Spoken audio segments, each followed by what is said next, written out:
안녕하세요. 사회복지학과 김수영입니다. 그 질적 연구의 방법이 여러 가지가 있는데 제가 그 중에 연역적 질적 연구 방법론 중에 프레임워크 어널리시스에 대해서 여러분들께 짤막하게 이야기를 드리려고 합니다. 우리 사회과학에서 압도적인 지위를 차지하고 있는 게 양적 연구잖아요. 그래서 아마 코스다에서도 여러 자료들이 보관되어 있지만 아마 양적 연구가 굉장히 압도적으로 많은 것으로 알고 있습니다. 그러니까 20세기 이후에 사회과학에서 가장 지배적인 방법론이었죠. 그래서 거기에서는 보통 주어진 외부의 현상에 대해서 가치 중립적인 연구자가 객관적이고 보편적인 사실들을 발견해내고 그것을 과학화하는 데에 양적 연구의 어떤 목표가 주어져 있죠. 그거에 비해서 질적 연구라고 하는 것은 사실은 굉장히 주변부의 연구로 치부됐던 부분들이 있습니다. 그래서 보통 인간과 인간이 만날 수 있는 어떤 현장에서, 그러니까 면대면 소통이 가능한 심리학이나 아니면은 간호학, 교육학, 그리고 사회복지학을 중심으로 이런 연구들이 이루어졌었고, 그 연구들은 보통 외부의 현상이 아니라 그 현상의 이면에서 있을 수 있는 여러 가지 다이나믹들을 그 이면들의 의미를 발굴하는데 이 연구의 목적이 있었던 것입니다. 근데 이런 연구보다는 사실은 양적 연구의 패러다임들이 굉장히 익숙해져 있기 때문에 질적 연구가 가지고 있는 어떤 차이들이 한계로 많이 언급됐었죠. 그러니까 뭐 신뢰성이나 대표성이나 보편성이나 이런 이야기들이 있었고, 거기에 대해서 여러분들이 많은 질문이 있는 것으로 알고 있습니다. 질적 연구와 양적 연구의 기본적인 패러다임을 여러분들이 많이 알고 있기 때문에 설명을 간단하게만 드리겠습니다. 양적 연구는 당연히 양적인 데이터의 현상들을 보기 위한 것이고, 그래서 변수들을 중심으로 한 변인 연구들이 있습니다. 그래서 독립 변수와 종속 변수, 그리고 그 이외에 뭐 조절 변수나 매개 변수와 같은 여러 가지 분석 틀이 만들어지고요. 그것을 검증을 하기 위해서 통계 자료, 그러니까 숫자들이 이용되죠. 질적 패러다임은 그것보다는 내부자의 관점에서 그 상황 전체에서의 이면, 그러니까 현상 이면을 볼 수가 있는 것들을 중심으로 하고 검증보다는 발견을 중심으로 합니다. 그리고 텍스트들을 많이 사용하고요.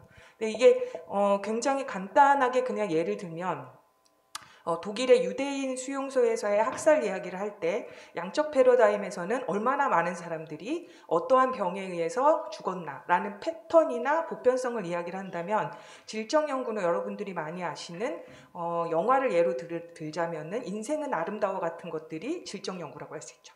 그러니까 여기에서는 사실은 많은 사람이 죽었다라는 그 현상이 아니라 그런 고통스러운 상황 속에서도 사람들이 서로 사랑을 하면서 생명을 이어나갈 수 있다라는 현상의 이면을 보여주는 것이고요. 그 과정에서 보편적인 것이 어떤 것이냐면은 현상의 외면으로 보이는 보편성이 아니라 인간의 본질적인 부분에서의 사랑이라는 보편적, 그 본질을 찾아내는 데 있죠. 그러니까 연구 목적을 보시면 사회 현상과 인과 규명이 양적 패러다임이라면, 질적 패러다임은 사회 현상에 대한 인간의 반응, 그러니까 고통에 대한 인간의 반응을 찾아내는 데에, 그것을 이해하는 데에 질적 연구의 패러다임의 핵심이 있다고 볼 수 있습니다. 그래서 이제 보통 질적 연구와 양적 연구는 이런 관점의 차이인데, 그것이 굉장히 많이 이제 오래되다 보니 어떤 방식으로 나눠져 있냐면은, 양적 연구는 연역적 방법론을 쓴다. 그리고 질적 연구는 귀납적 방법론이다라는 그런 관점을 갖게 됐죠. 이건 사실은 관점의 차이가 질적 연구와 양적 연구의 차이여야 하는데, 방법론에 질적 연구와 양적 연구가 맞춰져 있는 특징을 보입니다. 그래서 보통 양적 연구들은 시오리가 있고, 그 시오리에서 가설을 만들어내서 그 가설이 이제 변수들로 이루어졌죠. 무엇이 무엇에 영향을 미친다. 그리고 거기에 대해서 데이터를 컬렉션하고 파인딩을 하고, 그 다음에 이 가설, 그러니까 연구자가 만들어낸 주장이죠. 이 주장을 기각할 것인지 받아들일 것인지에 대한 방식입니다. 이게 양역적 방법의 특징이라면, 귀납적 방법은 옆에서 보시듯이 어떠한 시오리나 가설이 없는 상태에서 observation을 먼저 하는 거죠. 그러니까 그 현장에 들어가서 보고 그 다음에 거기에서 어떤 가치를 찾아낸다라고 우리가 알고 있는 것입니다. 그리고 이것이 질적 연구 방법론의 지금까지의 대다수의 방식이었다고 볼 수 있습니다. 귀납적인 방법론이요. 근데 과연 그럴까, 우리가 그냥 솔직하게 한번 이야기를 해보자는 거죠.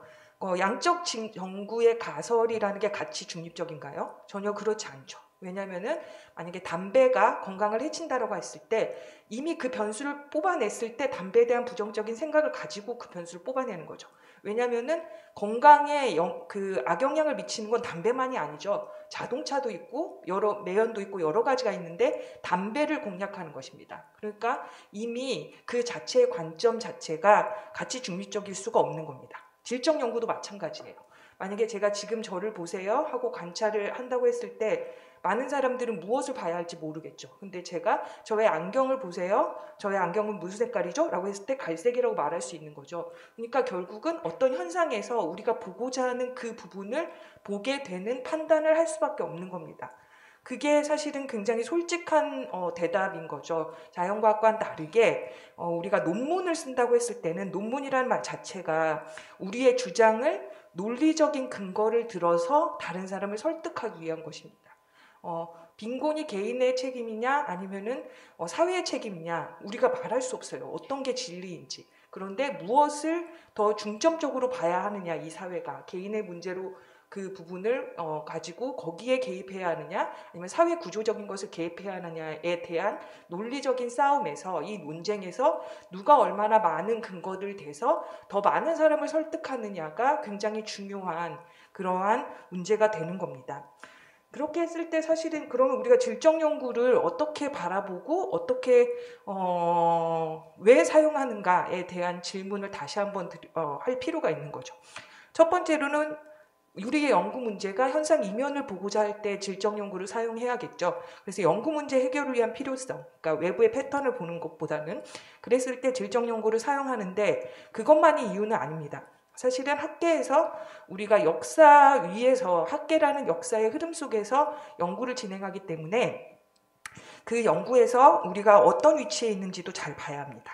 그러니까 예를 들어 제가 다시 그 빈곤이 개인의 책임인가 아니면 사회적 책임인가에 대한 문제를 말할 때 빈곤의 책임이 누군가에 있는가라는 학계의 질문을 하기 전에 많은 사람들이 그냥 주변을 봅니다. 그래서 상식적으로 어떤 사람이 가난한가라는 거를 우리가 알고 있죠. 그래서 저 사람은 뭐 그 알코올 중독이 있네 혹은 저 사람이 실업을 당했어 그래서 가난해졌어 이러한 상식적인 개인의 경험들을 하죠. 근데 학계로 넘어오게 되면은 이거에 대해서 이제 많은 영국의 학자들이 초기에 그냥 이 가난이 누구의 문제인가에 대해서 탐색적인 관찰을 시작하면서 빈곤에 대한 연구들이 시작되는데 그때는 당연히 자료도 없고 아니면 통계나 이런 걸 모을 수 없기 때문에 몇몇의 사람들을 찾아가서 탐색적인 질적 연구를 하게 됩니다. 이게 거의 대부분의 연구의 특징이죠. 그 첫 번째 단계의 연구는 당연히 질적 연구로 될 수밖에 없죠.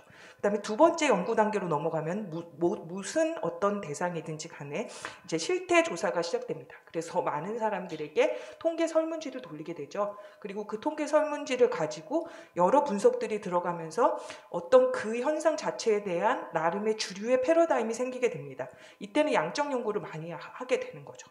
근데 연구의 3단계로 들어가는 게 있는데 왜냐면은 그 통계 자체의 실태 파악으로는 충분히 알 수 없는 동학들이 발견되는 거거든요. 그러면 이때는 다시 질적 연구적인 질문들을 연구자들이 하게 되는 거죠.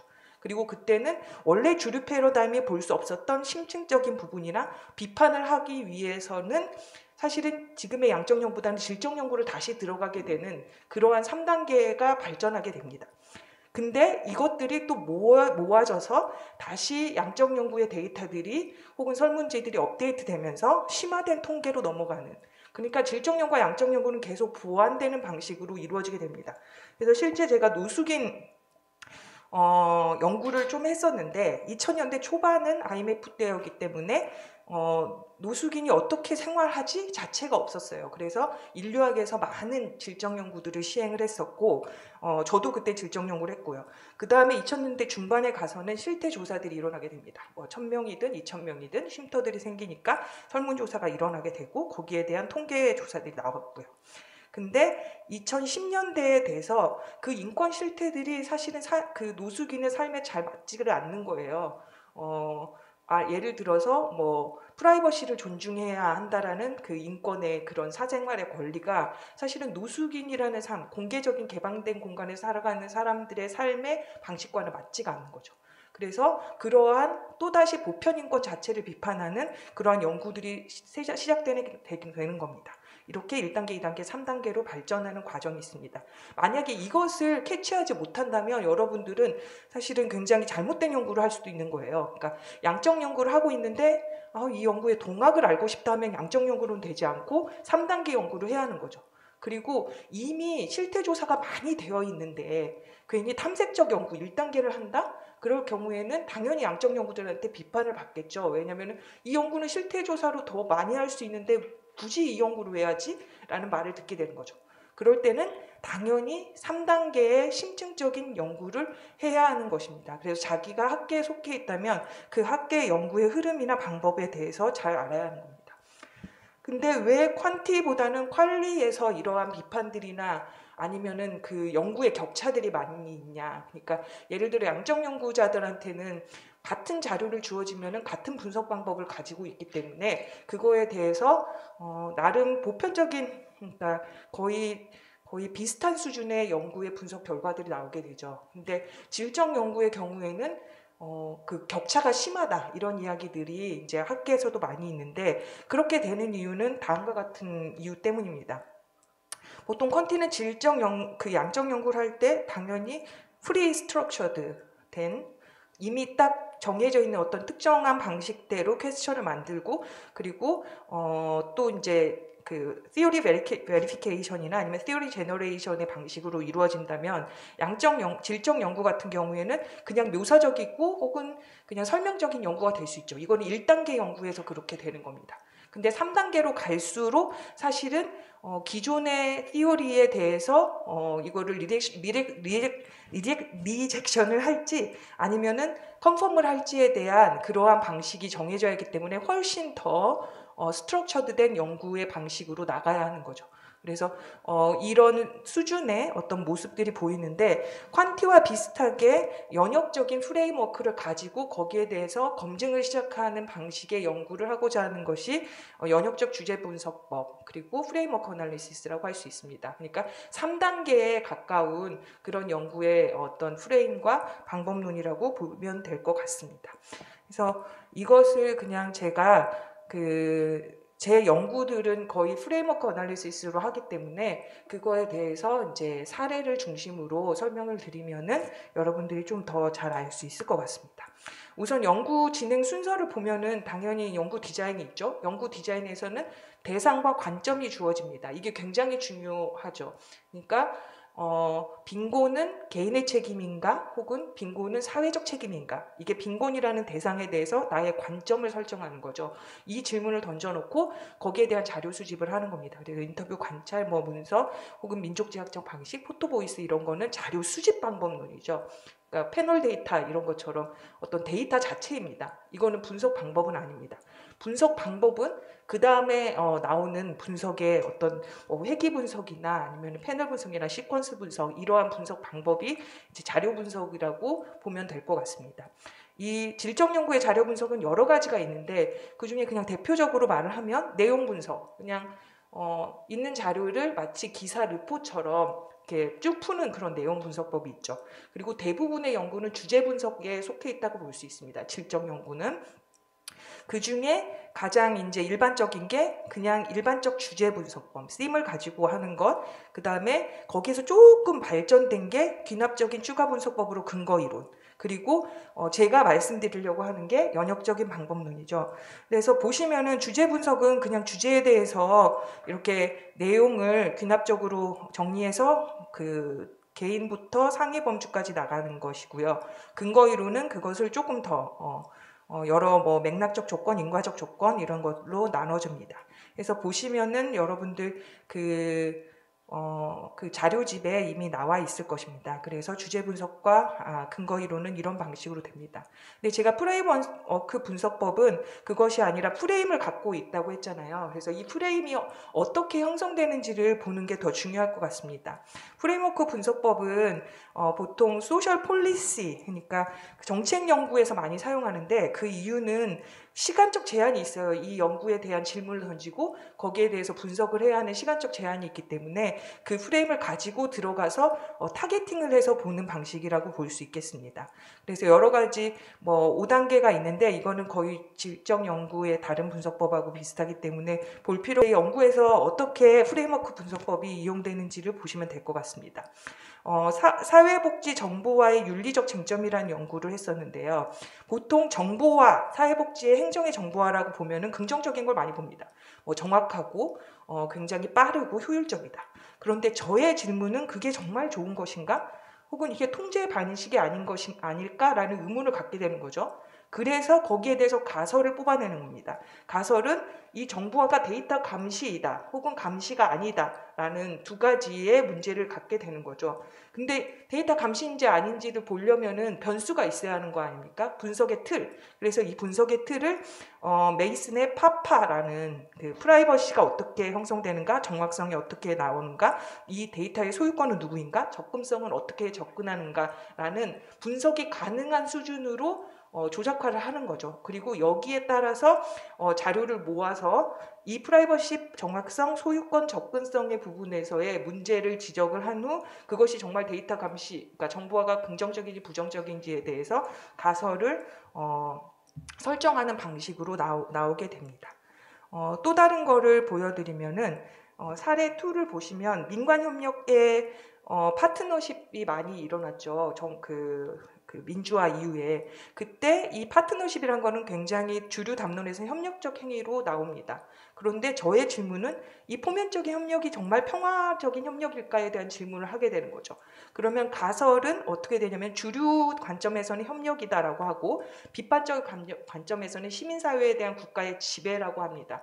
저는 이 두 가지를 가지고 우선 정보를 모으기 시작했어요. 근데 정보를 모으다 보니까 사실은 시민사회가 지배를 당하는 것도 맞지만 이 시민사회 내부에서 또 다른 여러 가지 대안적인 마이크로 폴리틱스, 마이크로 스트러글들이 일어나는 거예요. 그래서 가설을 좀 수정을 했습니다. 그래서 세 가지의 그 시나리오를 가지고 분석을 하죠. 근데 이 분석을 이 가설 가지고는 너무 추상적이라서 할 수 없잖아요. 그래서 분석의 변수는 세 가지로 측정합니다. 정치화가 어떻게 됐는가? 그러니까 이 시민사회가 탈정치화되는가? 시민사회 단체가 파트너십을 하게 되면 관료화되는가? 혹은 시장화가 되는가? 만약에 이게 탈정치화되고 관료화되고 시장화되면은 지배적인, 그러니까 시민사회가 국가의 지배적인 특성을 많이 갖게 되는 것이고, 그렇지 않게 되면은 어떠한 방식으로 역동이 일어나는가를 변수 분석의 중심에 들어 분석을 하게 되는 과정이 있게 되는 거죠. 그래서 이런 방식으로 연구를 하게 된다면은 사실은 양적 연구자도 충분히 이해할 수 있는 그러한 연구가 되는 것이고요. 그리고 이 분석들을 만들 때 이론적인 부분들에 대한 그 깊이가 들어가게 되는 거거든요. 그래서 저도 그 데리다의 연구나 아니면은 여러 하버마스의 연구나 이 시민사회를 연구를 할 때 그러면은 연구의 어떤 이론적인 분석들과 그 분석에 대한 여러 가지의 신뢰성, 보편성까지 같이 포함을 해서 납득을 할 수 있는 그런 결과들을 낼 수가 있게 되는 것입니다. 그래서 다른 여러 가지 장점도 있지만 지금은 시간이 굉장히 짧아서 여기까지 하고 질문을 나중에 받도록 하겠습니다.